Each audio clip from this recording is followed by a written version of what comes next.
Hey everyone, Rascal here. And Mama, welcome to our podcast. Today we're discussing the incredibly underrated animated movie, Igor. Filled with an all-star voice cast, this movie introduces us to Igor, a lab assistant who dreams of becoming a mad scientist himself one day. Mm-hmm. And he gets his opportunity when he enters the annual Mad Scientist Fair. And comes up with the ultimate goal, to create life! Yes! And before we start, be sure to like, subscribe, and click notification bell to get updates on future podcasts and multi-post videos. It's dinner time!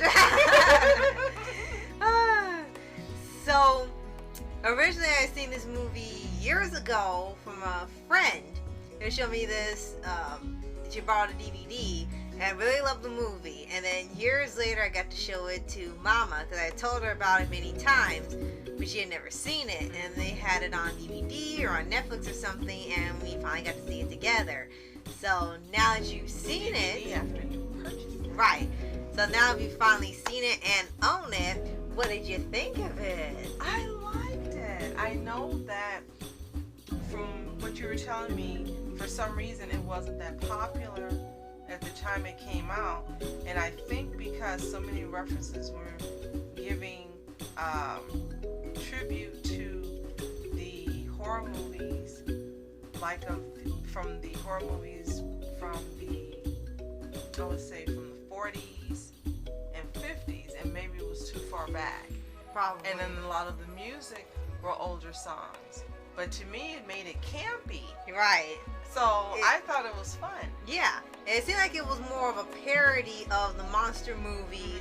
And it looked like it was also doing a tribute to Tim Burton, because a lot of the characters look like something he would design. Yes. They just weren't stop motion, they were CGI. Yes. And John Cusack was perfect as Igor.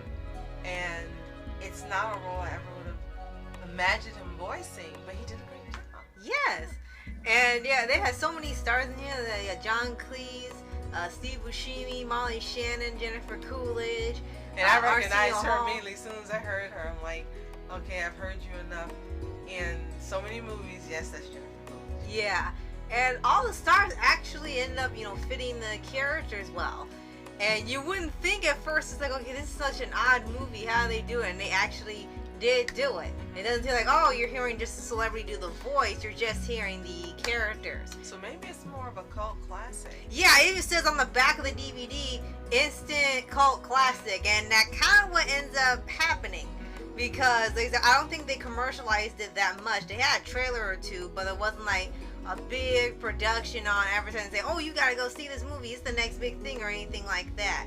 They just kind of played it low, and then it came, it went, and then that was it.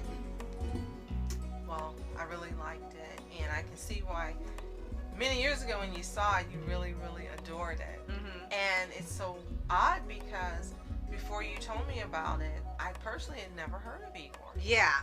And in this particular movie. Right. And it seems like for people that did review it, just claim it's forgettable. And I was like, well, it wasn't for me. But maybe because they didn't have such an outlandish thing like they do with now. They always got to turn things on their head. But they kind of did anyway here. Like I said, I think they kind of made references, like you said, to the older monster movies, to like Young Frankenstein, to Tim Burton, and they meshed it all together.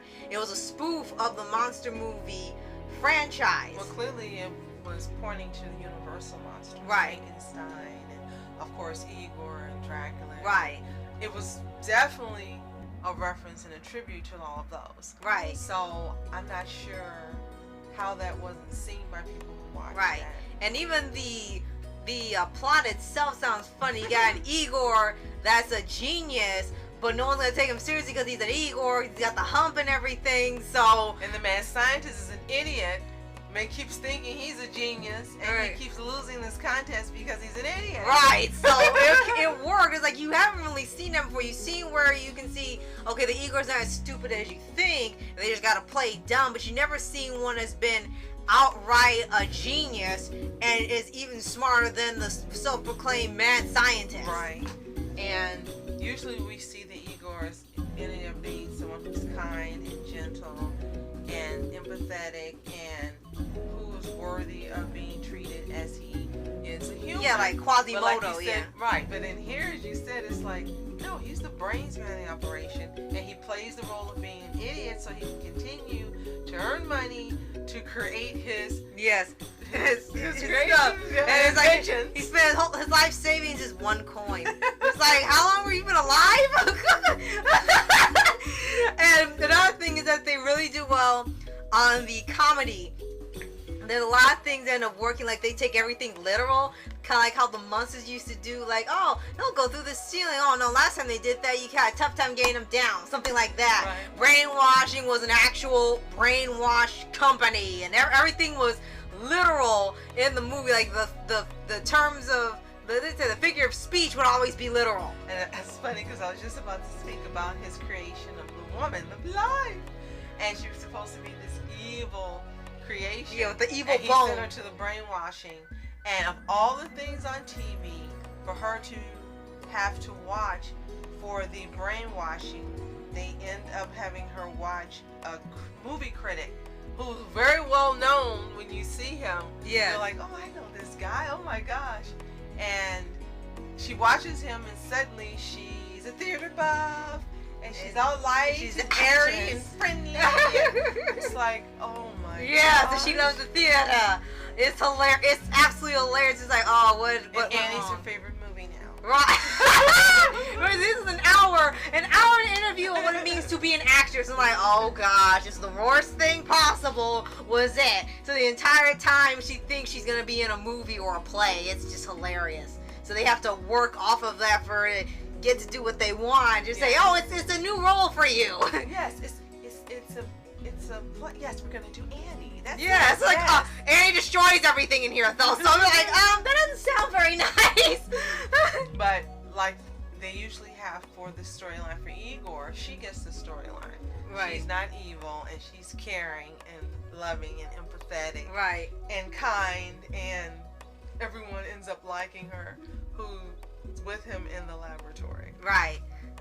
But the opposing mad scientist who has never won but wants to be king of the scientists, Oh my gosh. wants to destroy his opportunity and have her be evil, and that's when everything goes awry. Right. And all the scientists kind of have German names. I think that was pretty funny. It was just automatic.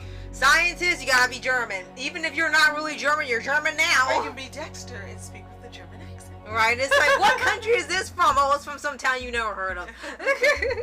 What was the name of the town? I don't know. Malaria. Oh yes, malaria. Like, what the heck? Oh, it used to be always be like this, and now it's just raining all the time. It's like, yeah, something's wrong here. But the ending is fun and happy and so unlike what you think is going to happen for this movie. So I can understand why it's a cult classic. It's really a fun watch, and like you said, a stellar voice acting cast, and lots of messages that are in there and not being beaten over your head, but they're being given to you within the confines of the story. And I love movies like them. Right. Hey, there's multiple messages. Here they are. Take them. Take our advice. Right. And have fun while you are. Right.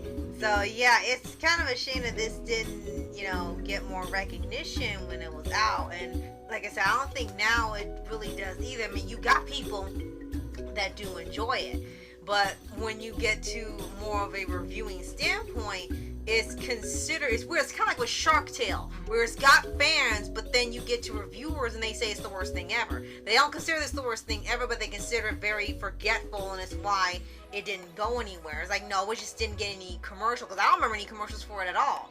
They had a trailer or two, but they didn't really push anything with it. They just kind of just came and went. Well, we're not going to forget it, and neither should you. If you see Igor, which is perfect for October now, let us know what you think in the comments below. If you haven't seen Igor, it is available to watch on Netflix. Yes. Or you can purchase it for under $10 on Amazon. Right. And the movie's only 87 minutes, but, it doesn't even feel like it's really that long, because it's just so much fun to watch. Yes. So make your Spooktober even more fun by watching Igor. We highly recommend it. Yes. And be sure to like, subscribe, and click the notification bell updates on future podcasts and World of Paws videos. Absolutely. So thank you so much for watching our Mask Entertainment. And then Mom Entertainment. Have a toontastic day. Peace.